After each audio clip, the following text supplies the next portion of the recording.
세상이 알지 못해도 주님이 기억하시는 예배, 우리들의 성령에 불타는 금요일, 우불금에 오신 여러분들을 환영합니다. 샬롬 반갑습니다. 언제나 주님의 은혜가 우리 안에 넘치는 줄 믿습니다. 매일매일의 날들이 우리에게 은혜의 날이고 감사의 날이고 기쁨의 날인 것을 기억하고 살아갈 때 주님의 은혜가 우리에게 부어주시는 그 복이 우리의 시선 가운데 잘 나타나게 될 줄로 믿습니다. 한 주간도 잘 지내셨죠? 늘 건강하시길 바라고요. 오늘도 웨슬리 목사님의 말씀을 통해서 우리의 영혼이 살찌고 영혼이 아름답게 되는 귀한 시간이 되길 간절히 바랍니다. 오늘 말씀의 제목은 아픈 자들을 신방하는 일에 대하여, 아픈 자들을 신방하는 일에 대하여 라는 제목으로 함께 말씀을 나눠보도록 하죠. 오늘 말씀은 마태복음 25장 36절 말씀. 헐벗었을 때에 옷을 입혔고 병들었을 때에 돌보았고 옥에 갇혔을 때에 와서 보았느니라. 아멘.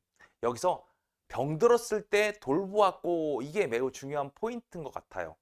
자, 우리가 아픈 사람들이 있지요. 병문안을 가는 분들이 있습니다. 우리는 좀 익숙하게 볼 수 있겠지만 왜 그러면 아픈 사람들을 방문해야 하는가? 이것이 하나님께서 우리에게 주신 하나의 의무라면 과연 이 의무의 본질은 무엇일까? 이 부분에 대해서 우리가 좀 알 필요가 있을 것 같아요. 그래서 어떤 사람들은 이들을 꼭 개인적으로 방문해야 될 필요가 있는가? 우리 뭐 단체로 한꺼번에 가던가 뭐 이런 경우도 있을 수 있지 않겠는가? 이렇게 질문하는 사람도 있어요. 또 뭐 소위 얘기해서 어느 정도 그들과 거리를 유지한 상태로 그들에게 도움이 될 만한 것이 있다면 전해줄 수도 있는 거 아닙니까? 우리가 직접적으로 도움을 주든 간접적으로 도움을 주든 같은 목적을 달성하는 것 아닙니까? 이렇게 얘기하는 사람들이 있다라는 얘기예요. 그런데 엄밀한 의미에서 살펴보면 이런 간접적인 도움은 아픈 자들을 방문한다라는 것과는 다르다라는 거예요. 즉, 방문이라는 것은 우리가 누군가와 자리를 함께 해주는 것을 의미하는데, 이것은 뭐 소위 말해서 우리가 물건을 어떻게 보낸다든가 아니면 뭐 금전적으로 뭔가를 해결해 준다든가 이런 것과는 뭐 다른 것으로 대체할 수 없는 거라는 거예요. 사람들이 이렇게 생각하는 사람들이 있어요. 뭐 돈으로 다 해결하면 되지, 뭐 내가 멀리서 기도해 주면 되지 라고 생각하는 사람들이 있는데, 사실 함께 만나서 이야기를 나누고 그를 위로한다는 것, 이것이 정말 중요한 포인트가 아닌가 생각을 합니다. 그래서 누군가에게 도움이 될 만한 것을 보내주는 행위는 누군가를 방문하는 행위와는 전혀 같을 수 없다라고 웨슬리 목사님 얘기하고 있는 거죠. 그러니까 앞서 이런 질문을 던지는 것 자체가 잘못됐다라고 웨슬리 목사님은 이야기하고 있는 거예요. 자, 그러면 또 다른 이는 이렇게 얘기하는 사람이 있어요. 그렇지만 내가 직접 가서 아픈 자들을 찾아가는 것보다 의사와 같이 훌륭한 치료자를 보내는 것이 훨씬 더 나은 방법 아닙니까? 라고 물을 수 있다는 거죠.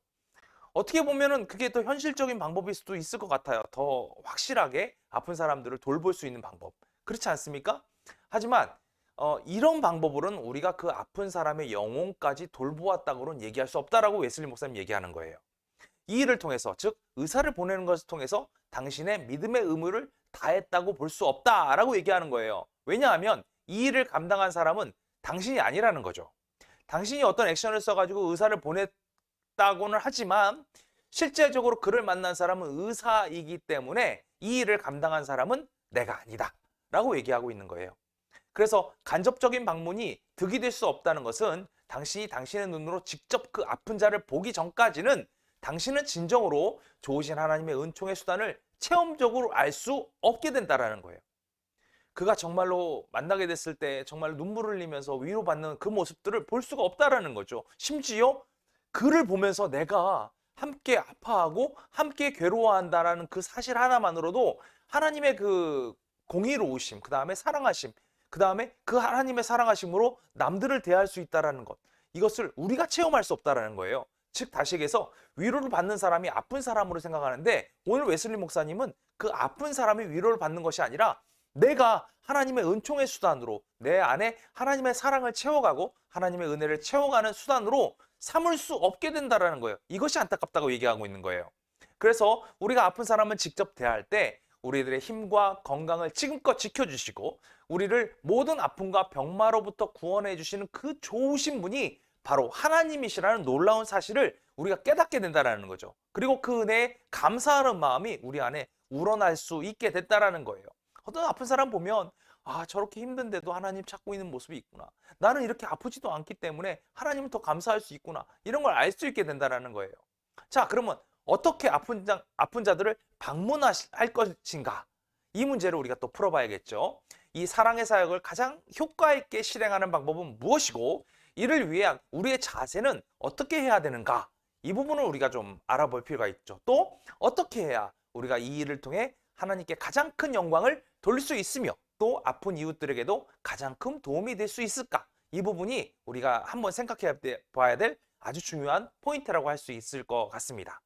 첫 번째로 우리는 어떠한 방법으로 이 일을 감당하던 간에 우리 자신은 이 일을 감당하는 데 있어서 충분한 존재가 아니라는 사실을 아셔야 한다는 거예요.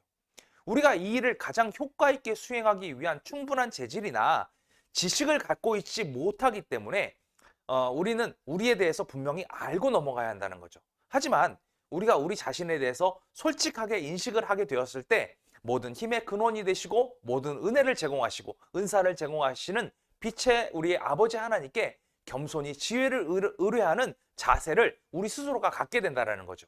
우리가 아무것도 할 수 없는 것을 하나님께 드러나게 되었을 때 하나님께서는 우리에게 모든 것을 부어주시겠죠. 우리의 모습은 어때요? 우리가 아무것도 할 수 없다는 것을 알게 되었을 때 겸손하게 하나님께 그 지혜를 의뢰할 수 있게 된다는 거예요. 사람들 가운데서 지혜를 주시는 이는 누구십니까? 바로 성령님이시라는 거예요.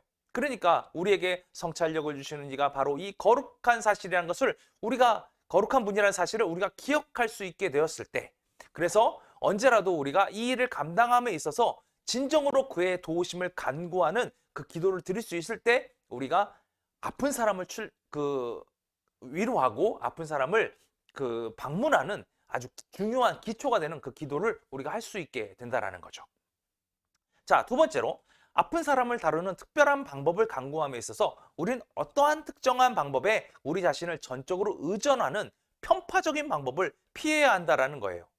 어느 한쪽으로 치우쳐버리면 안 된다는 거죠. 대신에 주어지는 상황에 따라 다양한 요구에 변화 있게 대처해 나갈 수 있는 그러한 유연성이 우리한테 있어야 한다는 거예요. 우리가 이 일을 감당함에 있어서 모든 방법과 지식을 우리가 다 동원해야 할 것이며 또 우리가 가지고 있는 모든 영향력을 전부 사용할 필요가 있다라고 웨슬리 목사님 이해하고 있는 거예요. 동시에 모든 인간들의 마음을 한 손에 쥐고 계신 주님을 의지하는 마음을 잊어서는 안 된다. 항상 우리가 그것을 깨달아야 한다는 거죠. 우리가 그들을 위로하는 게 아니라는 거예요. 주님께서 그들을 위로하신다는 것을 우리가 그 마음을 갖고 움직여야 한다는 거예요. 이게 중요하다는 거죠. 세 번째로 우리가 그 환자들의 아파하는 신체적 부분들에 대해서 관심을 기울이게 되었을 때 그들의 영적인 부분을 관여하는 일에도 나아가게 된다는 거예요. 그들의 육체에 대해서 우리가 관심을 갖게 되었을 때 그들이 아파하는 부분에 대해서 관심을 갖게 되었을 때 우리가 영적인 부분에도 관여하게 된다는 겁니다. 그래서 그가 거룩한 본질에 대하여 그리고 중생의 필요성에 대하여 깨닫기 시작한다면 그때 바로 우리는 하나님을 향하여 돌이키는 회개의 삶을 살도록 그리고 주 예수 그리스도 안에서 믿음의 생활을 하도록 격려할 수 있게 된다는 거예요. 그러니까 아픈 사람은 그 본질이 있잖아요. 아픈 사람의 그 본질, 이 부분에 대해서 우리가 잘 챙겨주기 시작하면 그들도 우리의 진심을 깨닫고 어떻게 할 수 있을까? 우리가 하나님 앞에 어떻게 나갈 수 있을까? 그들이 깨달아 알게 된다는 거예요. 그때 우리가 격려해 줄 수 있는 기회가 생긴다는 거죠. 또 우리가 방문하는 사람들에게 가르침을 주어야 할 것 중에서 정말 중요한 것이 있다고 한다면 그것은 바로 자비의 행위인데 이를 통해 두 가지가 강조돼야 됩니다. 뭐냐면 바로 근검과 청렴입니다. 이 두 가지 점들에 유의하면서 우리가 무엇을 하든지 어떤 일을 하든지 우리가 최선을 다해야 할 것을 웨슬리 목사님은 권면하고 있습니다. 자, 그 다음에 또 우리가 어떤 문제에 봉착하게 되냐면 누구에 의해서 이 사명이 실행되어야 하는가 하는 문제예요. 누가 과연 갈 것이냐 이거죠. 바로 이 세상의 기초가 세워진 데부터 준비되어진 하나님의 나라를 유업으로 받기를 간절히 원하는 사람. 이 사람이 그 행위를 해야 한다는 거예요. 그럼 누굽니까? 바로 저와 여러분 모두가 포함된다는 거죠. 즉 젊은이, 노인, 가난한 자, 부유한 자, 남자, 여자 이 모두는 자신의 능력에 맞게끔 기대에 맞게끔 그 사명을 행해야 된다는 것을 알아야 한다는 거예요. 우리 중에 어떤 사람은 나이가 어리다고 해서 아픈 사람들의 영혼을 구하는 일에 제한을 받는다 이렇게 생각하는 사람도 있지만 절대 그렇지 않다라는 거죠. 나이가 어리다고 해서도 그 일을 할 수 있다는 거예요. 반대로 나이가 많다고 해서도 이 일이 가능하다는 거죠. 나는 나이가 많아서 그런데 못 가라고 얘기하는 사람도 있지만 그렇지 않다라는 거예요.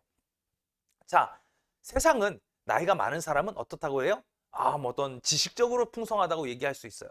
또 나이가 어린 사람은 어떻게 해요? 무시당할 수 있어요. 그러나 세상이 가지고 있는 기준과는 전혀 다른 기준이 하나님의 기준이라는 거예요. 또 가난하다고 해서 이 세상의 지친 영혼을 구제하고 위로하는 일에 부르심에 제한을 받아서는 안 된다라고 웨슬리 목사님 권면하고 있어요. 그들이 이 사명을 위해서 시간을 할애할 수 있다면 모두 다 할애할 수 있기 때문이다 라고 웨슬리 목사님 이야기하고 있는 겁니다. 즉 모든 사람들이 이 사명을 다 받으셨다 이렇게 여기시면 될 것 같아요. 바로 저와 여러분들이 아픈 자들을 가서 찾아가는 것, 이것은 너무나 당연한 하나님의 사명을 감당하는 일이다 이렇게 얘기하고 있는 거죠. 요즘 코로나 때문에 힘들어하고 어려워하시는 분들 많이 있습니다. 그런 분들을 위해서 우리가 무엇을 할 수 있을까? 이것을 위해서 우리가 좀 고민할 수 있는 그런 시간들이 되었으면 좋겠어요. 저도 많은 경험을 통해서 보니까 정말 아플 때, 정말 힘들 때 작은 도움이, 작은 위로가 그들에게 그들의 마음을 열게 하는 아주 중요한 열쇠가 되더라고요.